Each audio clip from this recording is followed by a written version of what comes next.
Hi, this is Linda, and we're doing another Talking in American English video. Before I start this lesson, which is lesson 31, I want to explain how it will be structured based on comments from YouTube subscribers and from my students. I realize there are 4 areas that students want to hear in a video. I'm going to put them in one video, but if it turns out to be too long, I may split it into 2 eventually, but I'm going to talk about these 4 sections of each video. Part 1 is to learn a useful sentence or a short conversation for beginners that you can memorize and use in the real world. Part 2 is to read aloud to correct pronunciation. Most students need that. And then 3, add vocabulary for common settings. I might do it through synonyms groupings. I might do it with idioms, or I might do it with another technique, but it'll be vocabulary words grouped in some way that should help you to communicate better, whether you're advanced or beginner. Part 4 will be a more strictly grammar section. So I'm going to do those this time with you. Let's go to Talking in American English, the title page, lesson 31 in 4 parts. And I told you about the 4 parts. Now let's move on to the first part. Asking for help in a store. The first time you go into a store, whether it's a grocery store or a department store or a hardware store, you may be confused and you don't know where to go to find what you need. So you ask a clerk. Here is a simple conversation you can memorize that should help. It goes like this. Excuse me, can you help me please? Or you might say, excuse me, can you help me out, please? Saying help me or help me out means the same thing. You're not asking to be taken out of the store. You just have a problem and you want to get out of the problem. You don't know where to go. So we sometimes use help and sometimes help out. Either one. You would say something like this after that. I am looking for, and then say what you're looking for. If it's plural like shirts, then you don't need a, an, or the. If it's singular like camera, you probably need an a, not a the, because there are many cameras. You just want one of them, and it doesn't matter right now. A camera.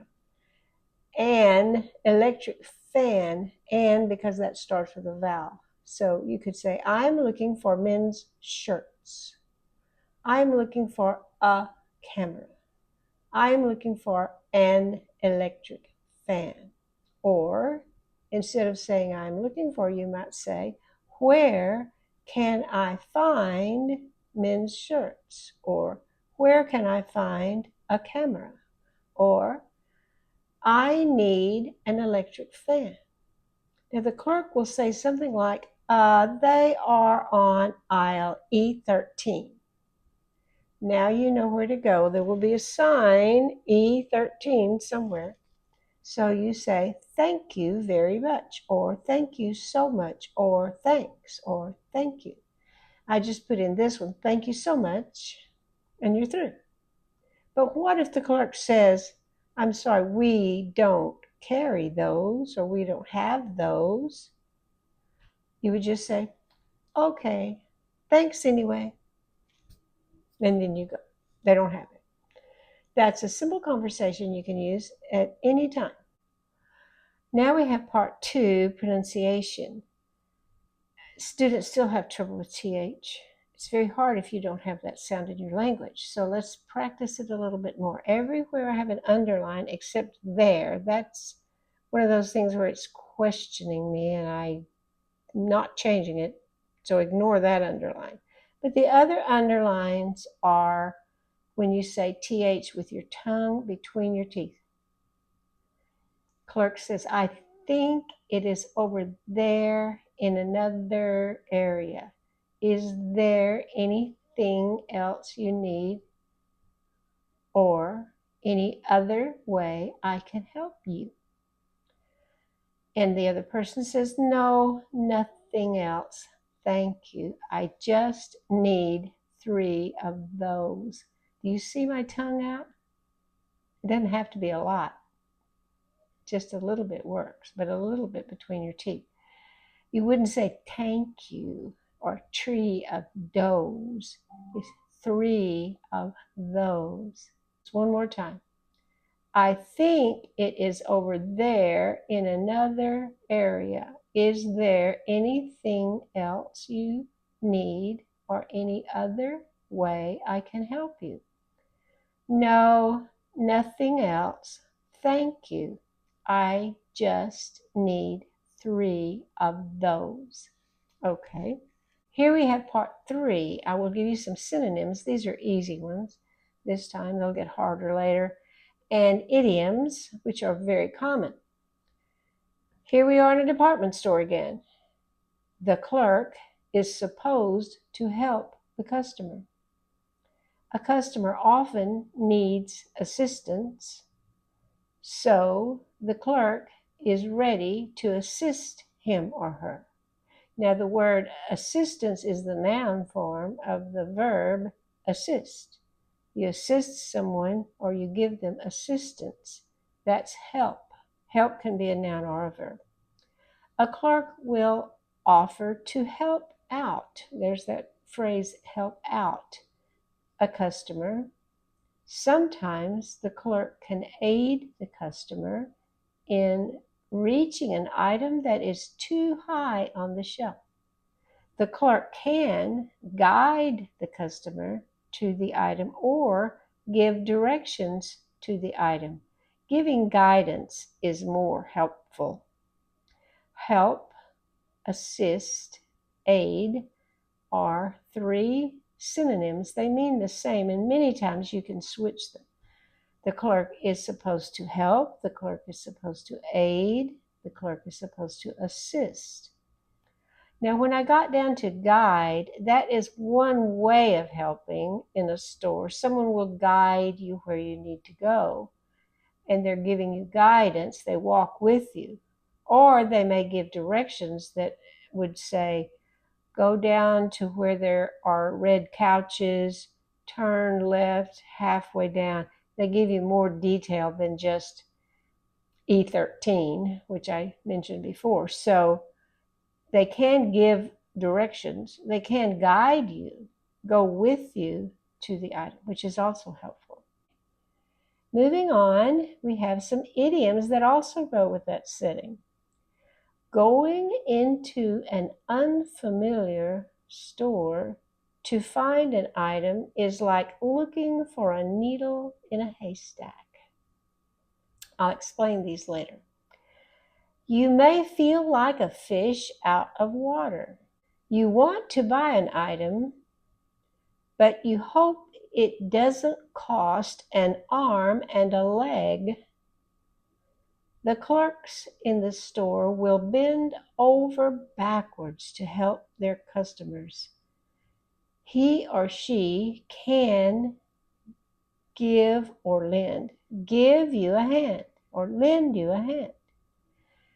You hit the jackpot.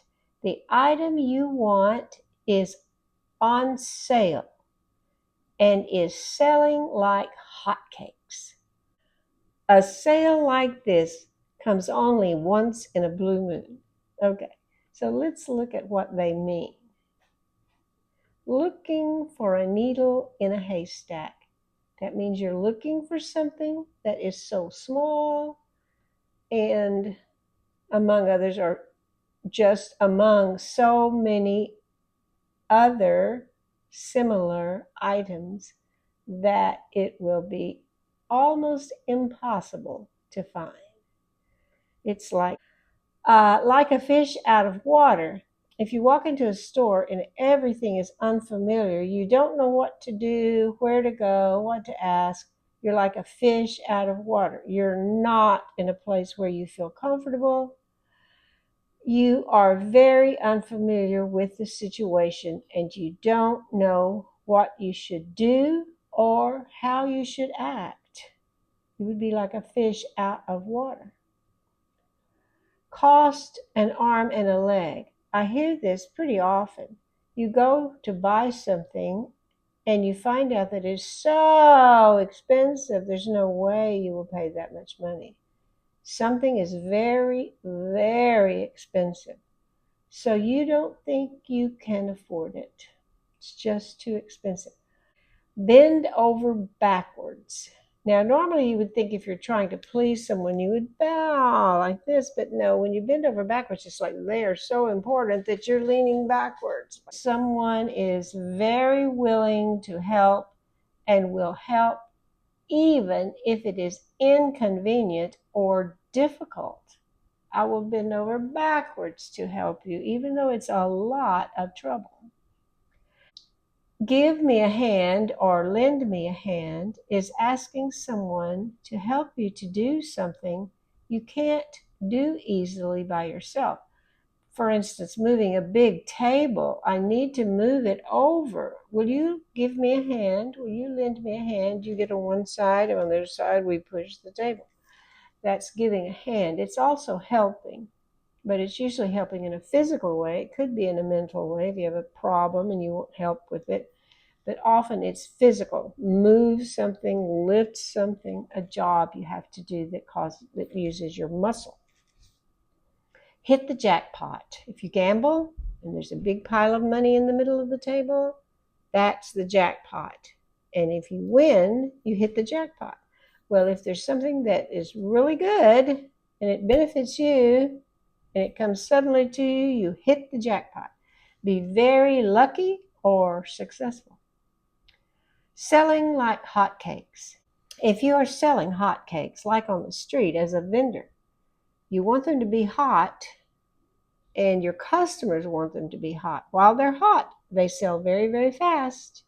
Then they get cold and they don't sell as fast.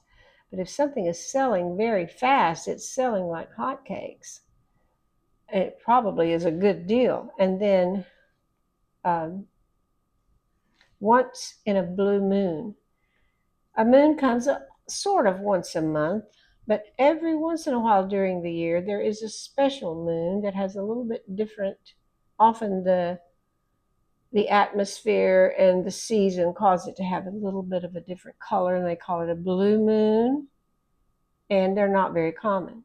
So if something happens once in a blue moon, it just means it almost never happens. It does happen once in a while, but not often. Now we have part 4. We're talking about owning something. These are possessives. You probably already know this part, but I'm going to review it in order to teach you the next part of the lesson about possessives. This is the review. Who owns it? I own it. So it is my book. Now I have what it is that I own after my, so I say my. If the word book is not there or somewhere else, then I use mine. The book is mine. It is mine. My and mine mean the same thing, but when I use my, the word next is the thing that I own. You. It is your book. The book is yours. It's yours. Book is not after it, so it gets yours. We. It is our book. The book is ours because book's not after it. Ours. It's ours. They. It is their book. The book is right after it. It's not right after it, so it's the book is theirs. It's theirs. He. It is his book. The book is his. His is the same either way because it already ends in an S. It's his. She. It is her book. The book is hers. It's hers. It is its book. I don't know it had a book, but it has a book. But there is no version for it because we get the it's together. It's. We don't like that. So we just use it that one way. Now let's see the more complicated lesson. When it's in a question and then you answer. So these are two people, one here asking one. Is it my book? Yes, it's yours. No, it isn't yours. Or I could say, isn't it my book? And the other person says, yes, it's yours. No, it isn't yours. Here's the tricky part. If I say, is it my book? The idea I'm thinking is, I don't know if it's my book or not. But if I say, isn't it my book? I think I know it's my book. The isn't is used when we think we know the answer. Without the isn't, just is it, it suggests we don't know the answer. So as I go through here, is it my book? Yes, it is. No, it isn't. Isn't it my book? I think it is. Now, I can ask the question with mine, but I have to put book on the other side. Is this book mine? Yes, it's yours. No, it's not yours. Isn't this book mine? I think it's mine. I know the answer. I'm just waiting for you to say it. Yes, it's yours. No question. Is it your book? Yes, it's mine. Or no, it isn't mine. I'm asking if two people are talking. Is it your book? Yes, it's mine. Isn't it your book? Yes, it's mine. You knew the answer already when you asked the question, or you thought you knew the answer. Is this book yours? Yes or no? Isn't this book yours? Yes or no? But I think I know the answer. It's yours. Is it our table? Yes, it's yours. Two people. Maybe one, two people over here. Two people. Is it our table? Oh, this. Yes, it's yours. Isn't it our table? I think it is. Isn't it our table? Yes, it's yours. Is the table ours?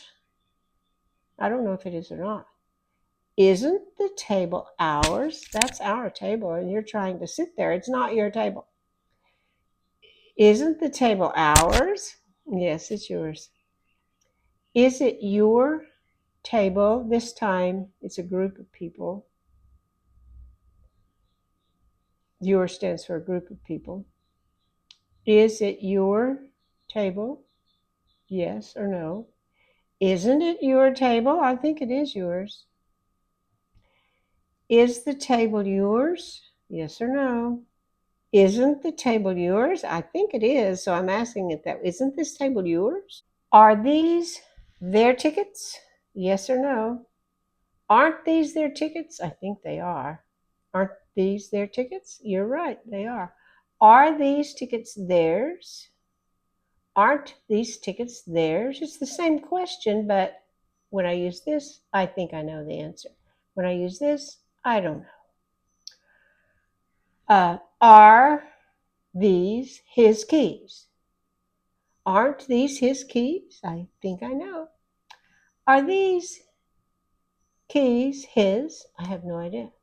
Aren't these keys his? I think I know. Are those her shoes? I have no idea. I'm asking the question. I don't know. So you'd say, yes, those are hers, or no, they aren't hers. Aren't those her shoes? I think I know. Excuse me, I moved it. I think I know. And then, yes, they are. Are those shoes hers? I have no idea. Aren't those shoes hers? I think I know the answer. Is this its nest? It's a little bird. Is this its nest? I don't know. I'm asking. Isn't this its nest? I think I know. But we don't say, with this last one, is this nest its? We don't do that. Too many its. Yes, it's its. No, we don't say that. No, it isn't its. No, we don't say that. So we use a simple version. Okay, and that's the end of the lesson. I hope this helps, and please let me know in the comments if you have any suggestions or any ways I can help you further. Thank you. I hope this helps. Goodbye.